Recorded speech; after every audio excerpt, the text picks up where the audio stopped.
Hey, welcome to the Dray Way. Yes, notice it's daytime. Yeah, we even have trees and palm trees and beautiful sunshine. Oh, it is so beautiful out. You got no idea. But hey, welcome to the Dray Way. I'm glad you're here. We got a good show for you today. So pull up a chair. Let's get started. Let's go.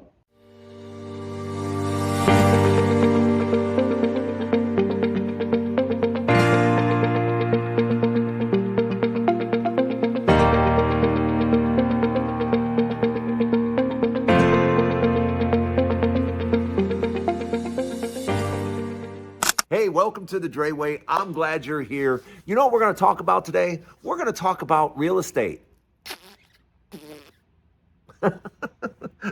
That's what the real estate market is like right now. Yeah, it sucks. Yeah, it's really, really bad. This is supposed to be prime time selling season, and it is so not. Yeah. Houses were supposed to be going like this, but with interest rates hovering around 7% and prices still too high, still way too high. We're talking about in Texas, way too high. Florida, 30-40% too high. Yeah. Phoenix, Arizona, Denver, Colorado, the whole state of Texas, the whole state of Tennessee, the whole state of Georgia, including the Atlanta. Yeah, you need to go down 20 to 30%. Yeah, this bubble that we've been experiencing, it's done, and all along the South, those crazy, up 10% this year, up 15% this year. Yeah, that's all gone. That's all gone. And now it's just a matter of how far down do we go? How far down do we go this year? I'm talking this year, because this was it's May, and it's the middle of May. So that means all we have is the rest of May and June, and the selling season's over, because that's the 4th of July. And I always tell people, real estate is all about the 4th of July, because after the 4th of July, it's July 5th. Summer's over. And now everyone's talking about back to school, back to school, back to school, back to school, because in about 30, 35 days, everyone goes back to school. So yeah, that's why the selling season is just really April, May, and June. That's it. April, May, June. You got 90 days. And that is the prime time. So now we only have 6 weeks left in prime time. Interest rates are at 7%. Where on earth do you think? My buddy called me from Dallas. Oh my gosh. And he's like, Drayton, there are 13 houses for sale. He lives in the Dallas suburb. And there are 13 houses for sale on his street. 13. Now, can you imagine you're trying to sell your house and you look down the road and there's 13 other houses on the street that are for sale? How crazy is that? How bad is it in Texas? Yeah, for all those people that were in such a hurry to move to Texas, how you doing? Yeah. Because now you're starting to find out, Texas sucks, But it's not just Texas. Florida sucks too, Everybody thinks that Florida is some type of paradise. It rains all the time. If you're in South Florida, it's hot and wet all the time. There's bugs everywhere. There's hurricanes. There's thunderstorms. You name it, you get it down there. And it's constant. You see, I live in Henderson. I live right outside of Las Vegas. And do you know the difference? You're speaking to someone that has lived. I lived for years in Florida. Okay? You're talking to someone who now has years and years here and decades in Florida. And here's the difference. I don't give a damn about the weather. I never look at it. I never think about it. Nothing. You want to know why? Because just about every single day is the same. Just about every single day is the exact same. And it looks like this, by the way. Every single day looks like this.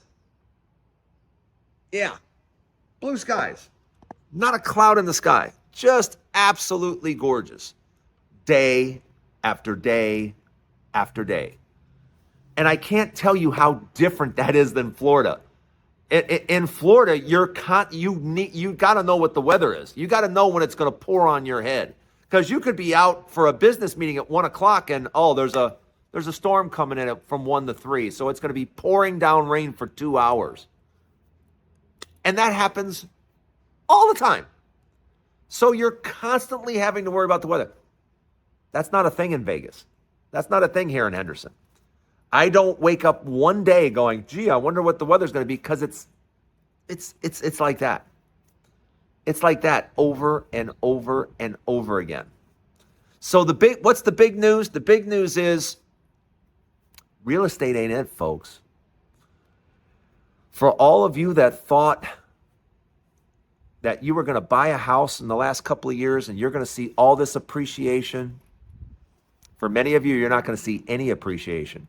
In fact, there's millions of people right now that are underwater. Underwater means their house is worth less than what they owe. That means that many people can't sell their house, especially if they have to pay a real estate agent. You want to pay a real estate agent $30,000, $40,000, $50,000? How crazy it is for some people right now. If you go to sell your house, your real estate agent's going to get a bigger check than you. Yeah, you heard me right. Your real estate agent is going to get a bigger check than you. Yeah. And that's because real estate's going down. It's going down across the country. And it's not just this year.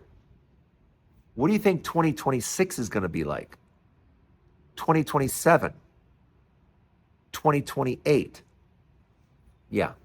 You're talking about real estate going down, down, and down.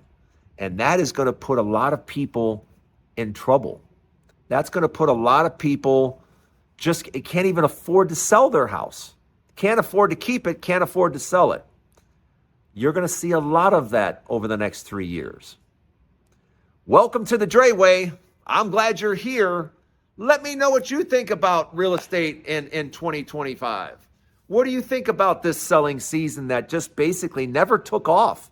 I mean, we're already almost all the way through it. We're halfway through the selling season, and it's a big yawn. And now, as you get into August and September, wait till you see the deals and the price cuts then, because there are tons of new homes being built with no buyers. So the problem is, those guys are going to be cutting prices big time. And if you want to sell your house, now you're up against a new house that is $50,000 less than yours. Yeah. Let me know what you think in the comments. Welcome to the Dray Way. We got more to come. Stay right with me. People were talking about the inflation rate at 2.3% and said, hey, Drayton, prices are starting to not go up as much. And I'm like, you do understand why, right? You do understand that companies are now starting to realize people don't have money. Yeah. So are prices going to start going down? Absolutely. And that's because everybody's run out of money. Maybe you haven't noticed that yet, but companies around the country are starting to realize, hey, wait a minute, people are through their savings now. People don't have that little cushion that they had before. They simply don't have it. So now what companies are going to have to do is they're going to have to start. The competition is going to start now for the dollar. Right, because there's just not a ton of dollars out there. There's not a ton of people with money. And now we're talking about doing, especially against the poor. I mean, this new Republican spending bill that was sent to the House, they're talking about raising taxes on the poorest Americans. Yeah, you make $30,000 a year, your taxes are going way up. Yeah, way up. And is that something we should be doing for people with the least, raising their taxes? Does that seem to make sense to anybody? But yeah, that seems to be what we're in right now. That seems to be the thing that we're going to tax people with the very least. And we're going to give huge tax cuts to the rich people. Yeah, I talked about this yesterday. If you didn't see, I don't want to get into a discussion about Republicans. I don't want to get into a discussion about it because it just ends up making me angry.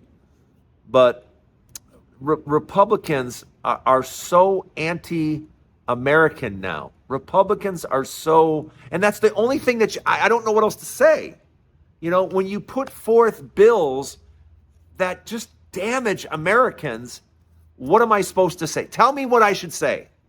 And it's not my opinion. You can read these bills that they're putting forth. You can read them. And they are damaging. I mean, really, really damaging to average Americans. So what do you say about it?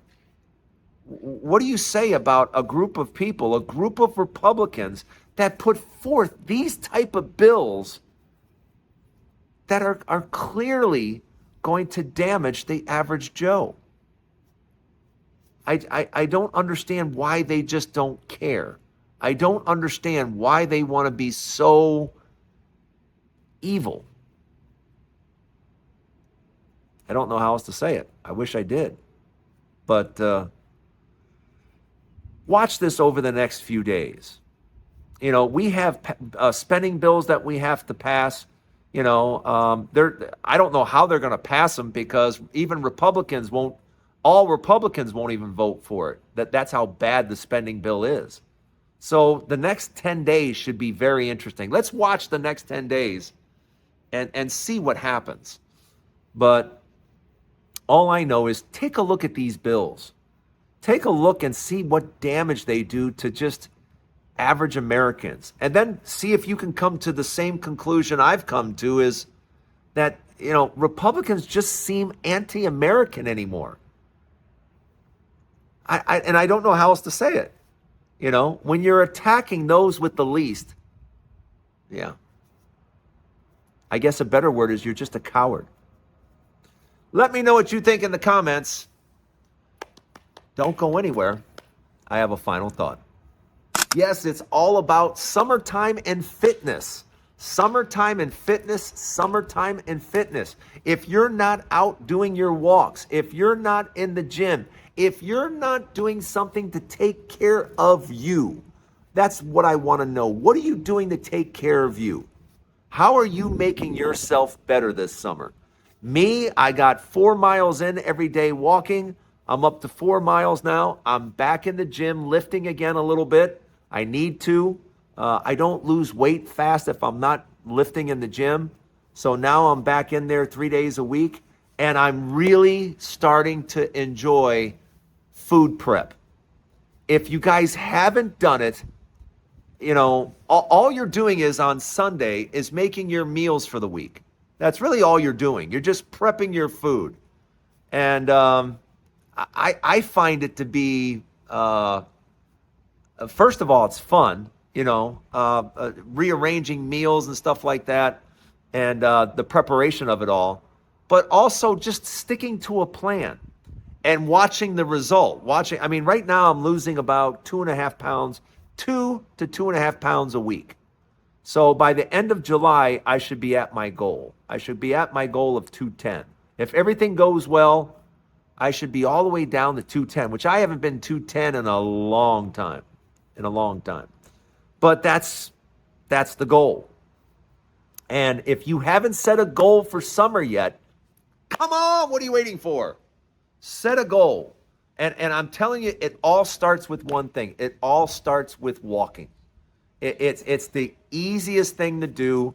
It's the thing so many of us don't do. And it only takes 20 to 30 minutes a day. That's it. Just get out and walk. You can do 15 in the morning, 15 in the evening after dinner. I mean, everyone's got 15 minutes. Come on. And before you know it, you've walked for 30 minutes that day. And you got some exercise. Walking is the most important thing you can do, especially if you do it consistently, day after day after day. I'm starting to feel better, you know, because the first few weeks, your feet hurt a little bit, your legs hurt a little bit. But as you get into it, as you get going, as you start getting slimmer, everything starts getting easier. And with the food prep, like I said, I'm starting to actually have fun with it. And if you want any advice, the biggest piece of advice I can give you is just get started. Just get started. I'm getting my protein right now from yogurt, from chicken. I love salmon. I don't know about you, but I absolutely love salmon. With a little bit of honey on it, mwah, chef's kiss. How are you getting your protein? Let me know in the comments. I want to see if you guys have and by the way, I do eat some nuts. I do like nuts too. So let me know where you're getting your protein from. This has been the Dray Way. Thanks for stopping by. Don't forget, there's a new Dray Way each and every day. Tons of episodes, tons of things to listen to and talk about. Have a great day, everybody. Don't forget, a new Dray Way tomorrow. And we'll see you tomorrow. Have a great day.